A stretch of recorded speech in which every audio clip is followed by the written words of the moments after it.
good evening, ladies and gentlemen, and whatever else crawled in from the streets tonight.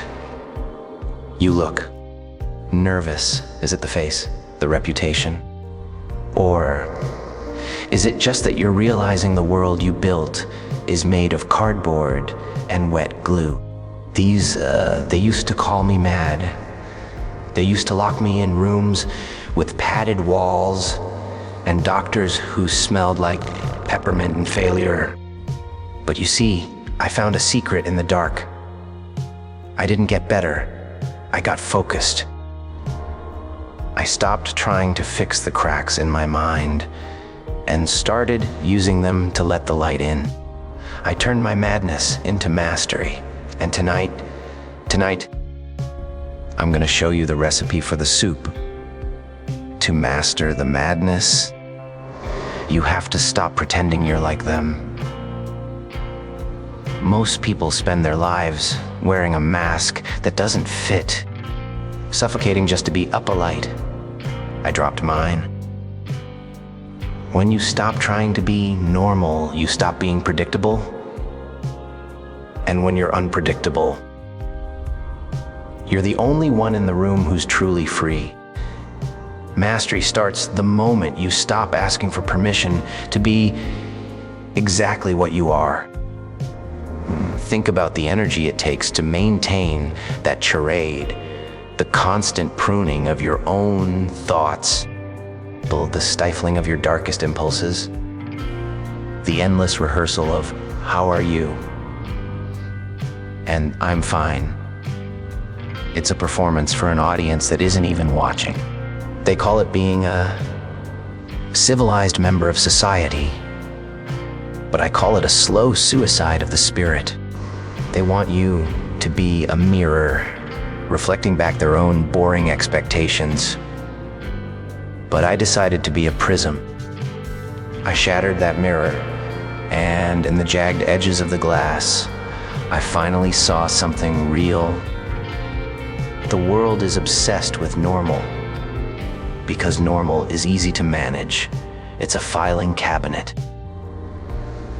These civilized people, they want to know exactly which drawer you fit into so they can slide you shut and forget about you until they need something. But when you stop trying to be normal, you become a glitch in their system. You become an anomaly that can't be calculated. That is where the mastery begins. You see, the mask is a leash. It's held by your boss, your neighbors, your parents, and every stranger on the street who might give you a judgmental look if you laugh a little too loud or speak a truth that's a little too sharp. People, by dropping the mask, you aren't just revealing your face, you're cutting the cord. You're telling the world that their opinions are just noise, like the buzzing of flies around a light bulb. When you finally stop pretending, a terrifying and beautiful thing happens. You become unpredictable. In a world of scripts, you become the only one improvising. If they don't know what you're going to do next, they can't control you. They can't bribe you with the things they think you should want. Bull. And they can't threaten you with the things they think you should fear. Freedom isn't about having more choices. Bull.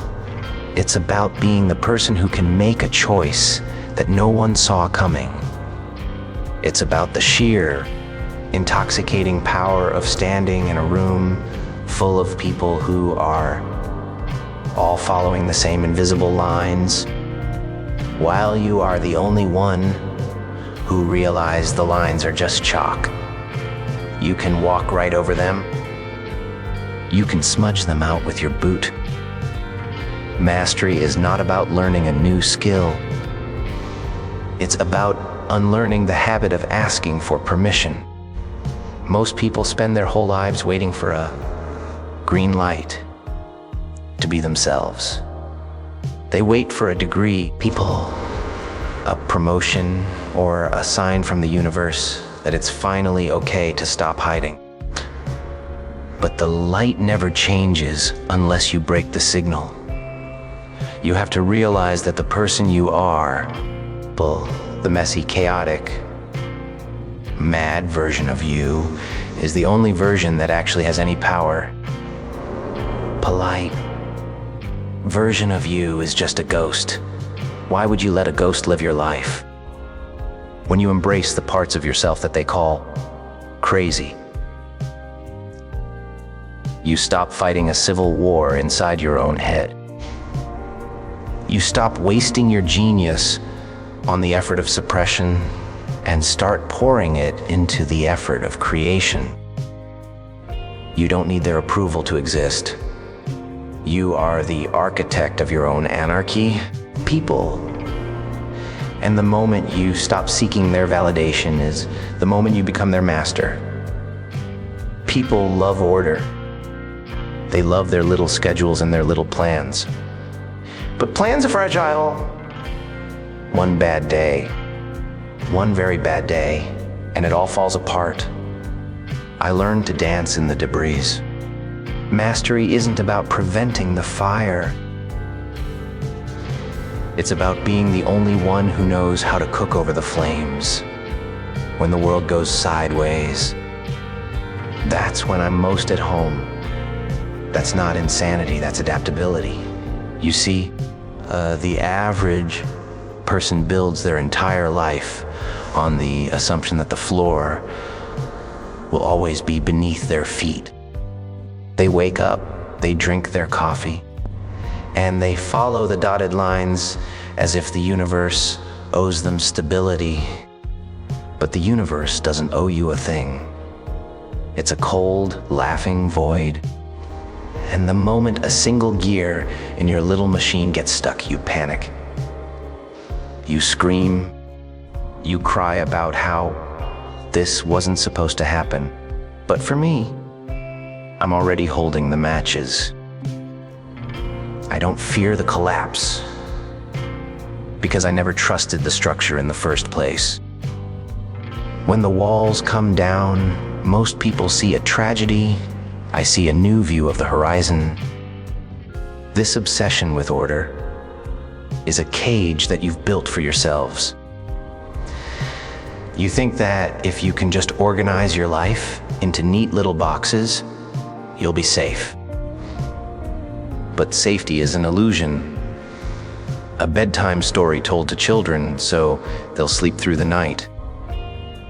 The mastery I speak of as the realization that the chaos isn't the enemy. It's the raw material. It's the clay. While everyone else is busy trying to glue the broken pieces of their old life back together, I'm using those same shards to carve something sharper. If you spend all your time trying to prevent the fire, you never learn how to use the heat. You become brittle. But if you accept that the fire is coming, that the fire is inevitable, people, then you can prepare yourself to be the one standing in the ashes while everyone else is still coughing on the smoke. You stop being a victim of circumstance and you start being the author of the aftermath. These civilized people, adaptability is the highest form of intelligence, yet you treat it like a symptom of a broken mind. They look at me and they see a man who has lost his way.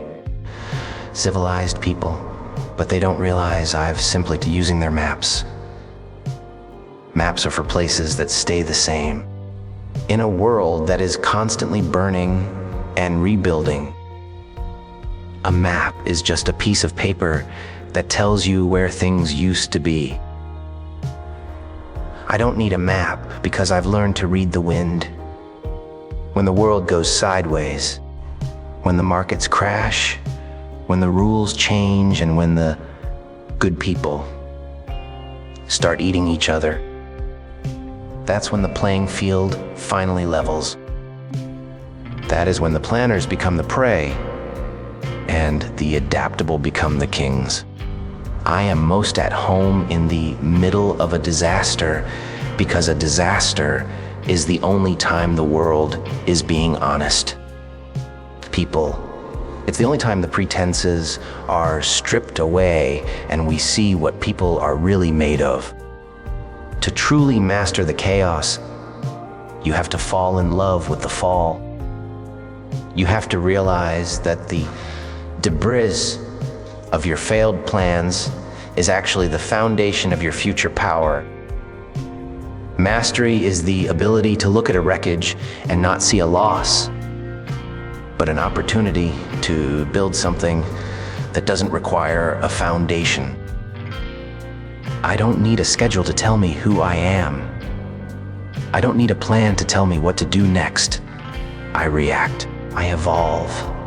I pivot while you're still trying to figure out why your to-do list didn't save you. This isn't madness. It's the ultimate survival skill. It's the realization that if you can find the rhythm in the riot, you will never be out of step. People, you become the conductor of the catastrophe. They say I'm obsessed. I say the only one paying attention. Madness is just a word people use for a level of commitment they can't understand. When you turn that mania toward a goal, it becomes a laser. You don't get tired, you don't get bored, and you certainly don't quit because it's too hard. You do it because you must. That's the difference between a hobbyist and a master. The master has no choice. You see, the world is filled with people who try. They try to get fit. They try to be successful. They try to be happy. But trying is a luxury for the comfortable. It's an exit strategy. It means you've given yourself the option to fail and walk away with your dignity intact. But madness doesn't give you an exit. It slams the door behind you and bolts it shut. When you are truly possessed by a vision, the concept of hard work disappears because there is no other version of reality that you're willing to accept. You aren't working, you're manifesting an inevitability. Most people have interests that flicker like a dying candle here today, gone the moment the wind blows. They call my focus a sickness because they can't comprehend a mind that doesn't wander, a mind that doesn't settle for good enough. They spend their energy trying to find balance, as if greatness ever came from being well-rounded. Balance is for people who are afraid of falling. Mastery is for the person who is willing to lean so far into their purpose that they become a force of nature. When you take that raw, unbridled mania, that thing that keeps you up at 3 people 100 a.m. while the rest of the world is dreaming of nothing, and you funnel it through a single point, you don't just achieve a goal, you tear through the fabric of the impossible. A laser doesn't ask the steel for permission to cut. It simply has too much concentrated energy to be stopped. The normal people call this exhaustion, but I call it fuel. They wonder how I don't get bored. But how can you be bored when every second is a heartbeat closer to the punchline? They don't understand that for the master, there is no off switch. There is no weekend. There is no vacation from the mission. If you can walk away from your work and forget about it for a few hours, then you aren't a master, you're just a tourist. Master is a haunting. These civilized people, it's the ghost that sits on your chest and whispers the solution to a problem while you're trying to eat. It's the itch you can't scratch until the world looks exactly the way you want it to look. People. This level of commitment is terrifying to the average person because it requires the total sacrifice of the self. You have to be willing to burn everything else away until only the goal remains. This must is the most beautiful thing in the world. It's a liberation from the agony of choice. While everyone else is paralyzed by options, wondering which path to take, the master is already running. There is no debate. There is no hesitation. There is only the drive. People think I'm a slave to my impulses, but the truth is I'm the only one who's truly focused. People. I've stopped listening to the thousands of distractions that pull you people in every direction at once. I've silenced the noise and amplified the signal. People. To turn madness into mastery is to accept that you are no longer the one in the driver's seat. The vision is, and when the vision takes over, you'll find you have strengths you never dreamed of. You'll find you can endure things that would break a sane man in seconds. Because a sane man has a choice to stop. I don't. And that's why I win. Everyone thinks I'm random. I'm not random. I'm just playing a different game while you're following the rules of the sidewalk. I'm looking at the architecture of the entire city to turn madness into mastery. You have to find the patterns in the static. You see the jokes where others see tragedies. You see the shortcuts where others see walls. Once you see the hidden logic, the world becomes your playground. You see, most people are trapped in the what. They see what is right in front of them, the traffic light, the tax bill, the frowning face of a stranger. They react to the symptoms of the world without ever understanding the disease. They think that because they can't see the connections, those connections don't exist. But I've spent a lifetime staring into the abyss, and when you stare long enough, the abyss starts to look like a blueprint. What you call chaos, I call a complex system whose rules you simply haven't bothered to learn. These civilized people, you're playing checkers on a board where I've already moved the pieces into a beautiful, jagged symphony.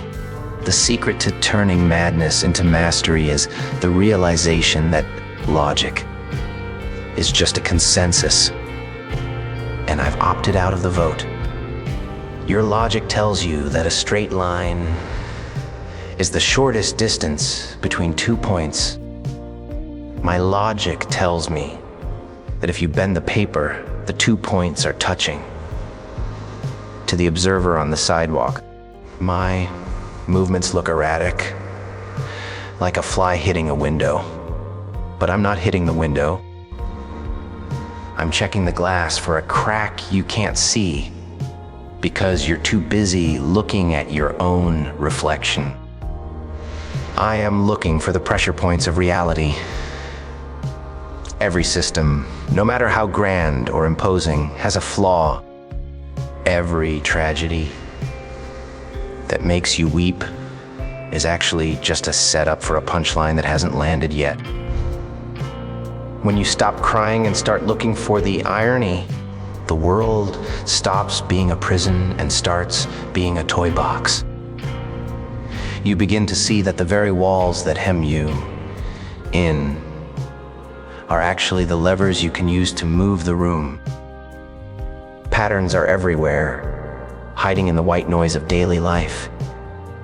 You hear the static, I hear the frequency. These civilized people, while you're distracted by the noise of the news or the gossip of the office, I'm watching the way people flinch when they lie, the way the light reflects off a puddle, the way a city breathes at night.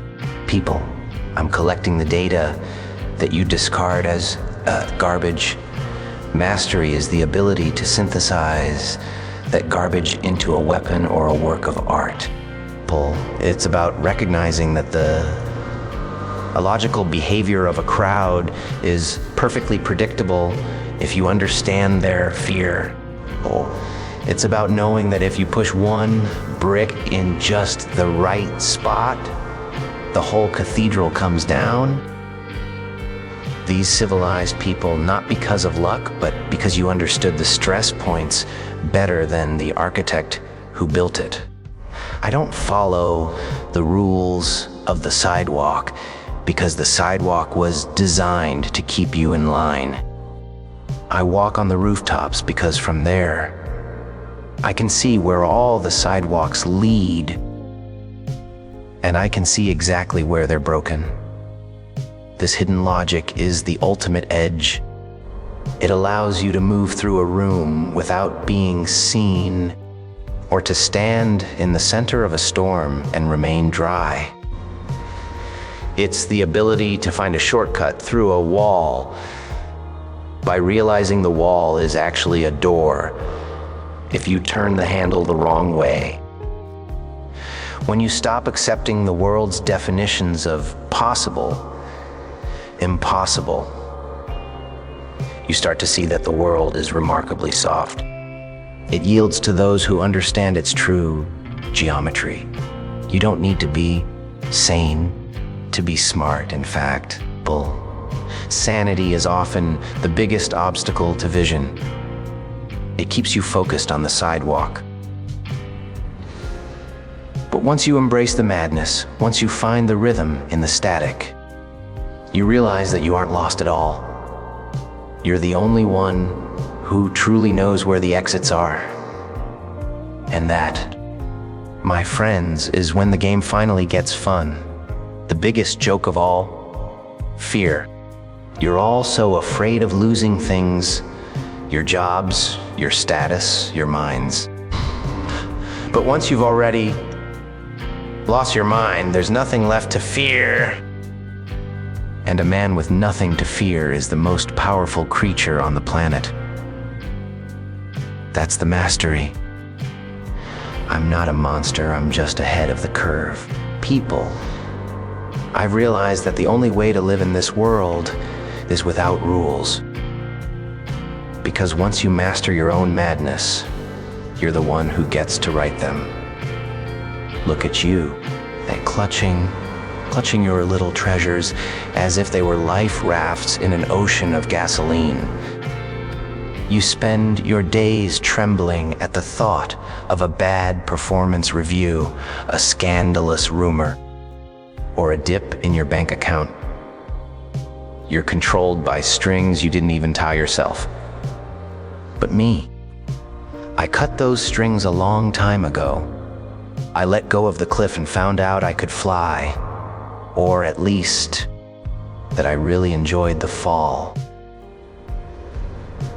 When you've already stood in the wreckage of your own reputation and laughed at the debris, what can anyone possibly do to you? You're threatening a man with a fire who's already walked through hell and come out with a tan. Fear is the ultimate regulator. It's the invisible fence that keeps the sheep in the pasture. But the moment you realize the fence isn't actually electrified, the whole illusion of society vanishes. Most people call me a monster because I don't play by their emotional currency. I don't value what you value, so you have no leverage over me. You can't take away my status because I don't recognize your hierarchy.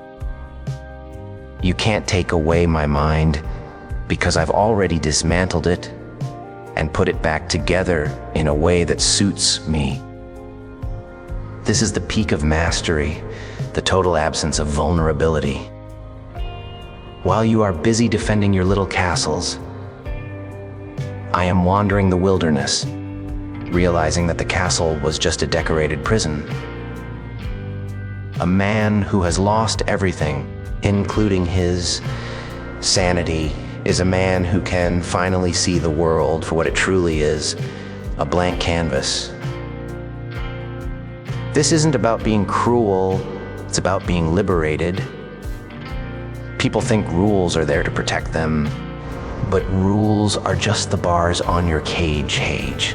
They're designed to make you predictable, manageable, and boring. But once you master your madness, you realize that the rules were written by people just as scared and confused as you are. They just got there first and had a louder megaphone.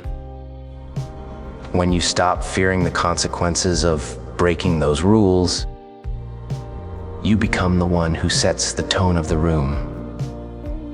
You become the gravity that everyone else has to orbit. You're not reacting to the world anymore.